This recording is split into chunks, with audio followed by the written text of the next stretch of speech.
Sibongile Mkani Mpolweni is at the border post and she joins us now live. Sibongile, thank you very much indeed for your time. Now, you were talking about the case involving this child who was behind you. Just tell us a bit more about that. Yes, Blaine. The child behind us is traveling with a person who says is the child's father. He says they are from Balenhle, Secunda, but they are both Mozambicans.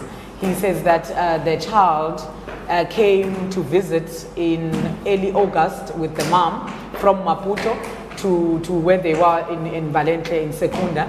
And during that time, the child was hit by a car and he was taken to hospital. He says during that time, that's when they lost the documentation for the child, because in panic, they left all the mother's handbag with the documentations for the child, and they rushed the child to the hospital. But the mom left in September and went back to Mozambique. So now the child has been in hospital, and once the child was discharged, he had been staying with the father there in Balenhle, in Secunda, and now they're going back to Mozambique. But now at the border, because he doesn't have any documentation for the child, Home Affairs referred the case to the social workers, and right now the child is with the social workers. As you can see there behind me, he is playing with the social worker. But I'm just going to bring in the MEC, because we have other cases, Blaine, that about 6 cases that they spoke about. But just to finish up on this case, MEC, you were saying what is happening with the child, what is this process with the child and the social worker? What are they trying to do? We are calling the process playing therapy. During the playing therapy, the social worker is trying to get information out of the child so that they can be able to see or to compare what they have received from the father and from the child. And then from here, when I spoke to the father, he's saying that he's called the wife, the mother who is in Mozambique, and he's sure that she won't get here today, so they'll have to sleep over. The mother might get here tomorrow with some proof that this is indeed their child. What will then happen to the child and the father in the meantime? We are going to take the child to the place of safety, and also the father will also going to give him a place of safety. But the father, they won't sleep at the same place. We will separate them up until we receive the proper documentation. Those documentation must be in like the consent letter must have an affidavit, so that we can be able to see that they've gone through the police and is the right person that is going with the child.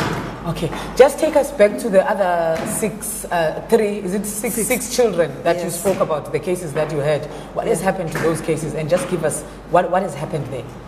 We have received the 6 cases that were transferred to us by Home Affairs. Then we were able to deal with the 3 cases where we have reunited them with their families. We are now left with the 3 cases, of which we are still doing the assessment. Okay, the 3 children that have been reunited with their family, just tell us the story there. What happened? They were traveling with, like for instance, even if I cannot say a case child by child, but most of the time, such cases, you will find that a parent just put the child on the taxi and say that, and phoned the other person from the other country to say that you need to be there and get the child. So those are the cases. And when the child is brought here in South Africa, the Home Affairs will then check if the child is having a proper documentation. If there is no proper documentation, they will then transfer that child to us. And similar cases happened to those 6 children, of which 3 of them were resolved. We have phoned their mother and find that they do have proper documentation on this side.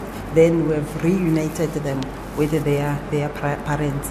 Hence, we were left with the 3 kids, of which was still busy with that one. Thank you, MEC. Blaine, just to take you back during that human trafficking conference that they had earlier on here in the province, the Department of Social Development, we got another case there of a child that was taken from a taxi where a lady had taken the child from Mozambique. The child back then was 2 months old, and the boy now is 7 years old. And it's those cases where there are no documentation, then the social workers come in and take that child. Right now, that process, the social workers, that child has been placed with the family, while the social workers are busy trying to find the parents, but they are in a process of adoption, because what they told us is that once they cannot trace the immediate family or the biological parents, then the child can be put up for adoption. But it's a lengthy process, as this one was only 2 months old back then, and now is 7 years old. They're telling us that social workers have to make sure that the biological parents or relatives of that child are definitely not found before the child can be placed into adoption. Just another thing the MEC was telling me about just before we went live. She was saying that the social workers they have social workers that are working undercover, so to speak, at the border, who are doing the work on the ground, but those are things that they cannot tell the media as to how they operate, where they intercept these cases of child trafficking, because people put these children into buses and they give the taxi driver a child and say, when you get to the border, don't just phone this number, and then another person will come and pick up the child. So those are the cases that they are currently busy with here playing. You know, it's a story that really pulls at your heartstrings, isn't it? Especially during this time of the year. Sibongile, I was just wondering if you have any update with regards to some of the traffic volumes in that area. Yes, the traffic volumes, the MEC for Community Safety is outside, busy with the traffic. We were with them just before the live. They've come back from the there's a 14-kilometer point where you get to, it's a roadblock. There they deal with taxis and buses, your city-to-city buses.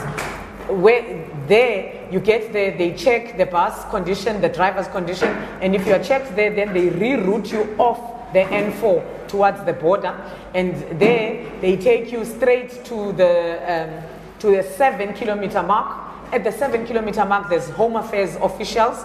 Those officials there, together with the police and the traffic officials, they take you, and what they do there is that they check for your papers, your documentation. They check if before you even get to the border, it's 7 kilometers away.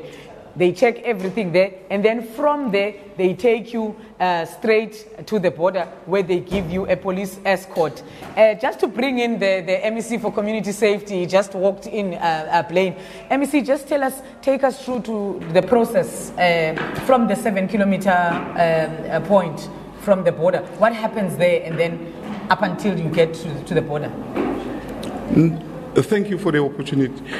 From the 7-kilometer point, that is where all the traffic converged after they left the 14-kilometer.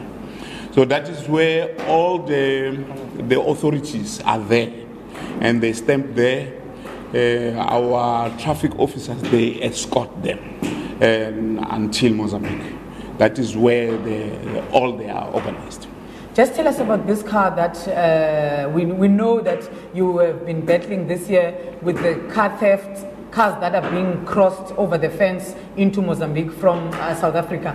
Today we saw a car that went straight to the border. Tell us about that car. Well, according to the information we are getting, is that that car is suspected to be tampered with. Our police are telling us that it seems as if it has been joined. The back side, it's a 2014 model, and the front side, it's a 2016 model. And our police, they indicated that they are arresting that particular car up until clear information is given to them.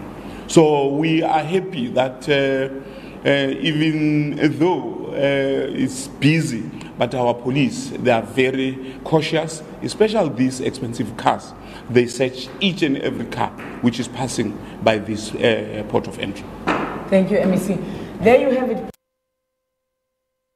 MEC Pet Ngomane, they're telling us that he was saying earlier on, in the past they used to stop and search, particularly and focus on the public transport, your taxis, your buses, but they since now focusing on all cars that are passing, because they realize that some of the people are not crossing illegally on the other side, but they want to drive the stolen vehicles through the border, because when you look at the car, it looks legit, it looks like a normal car, as is saying now with this BMW that has been tampered with. They suspect that it's been stolen because it's 2016 and 2014 in one car. So they are saying now even those cars that are family cars or your luxury cars, they stop them, they search and they check the VIN numbers and everything they blame.